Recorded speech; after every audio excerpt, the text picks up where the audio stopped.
தமிழ்நாட்டில் இன்னைக்கு இருக்கக்கூடிய முக்கியமான பிரச்சனைகளுக்கும், முக்கியமாக இந்த ஜாதிய பிரச்சனைகளுக்கும் காரணம் யார் தெரியுமாங்க? இந்த திமுக தான்.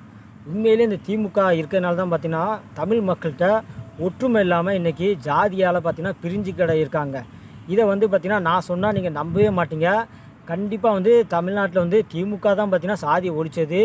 திமுக இருக்கிறனால தான் இன்றைக்கி மதச்சார்பின்மை கடைப்பிடிக்குது அப்படின்னு நிறைய பேர் நம்பிட்டுருக்கீங்க. ஆனால் உண்மையிலே இந்த திமுக தான் பார்த்தீங்கன்னா இந்த சாதியவாதத்தை ஊக்குவிச்சிட்ருக்குது. இந்த தமிழ் மக்கள்கிட்ட இணைப்பு ஏற்படாமல் தடுத்துட்ருக்குது. இதை வந்து பார்த்திங்கன்னா நான் சொல்கிறத விட இப்போ இருக்கக்கூடிய சபாநாயகர் அப்பாவு அவர்கள் அப்போது பார்த்திங்கன்னா திமுக மேலே வச்ச குற்றச்சாட்டை நான் உங்களுக்கு மறுபடியும் ஞாபகப்படுத்துகிறேன். நீங்களே இதை கேட்டு தெரிஞ்சுக்காங்க.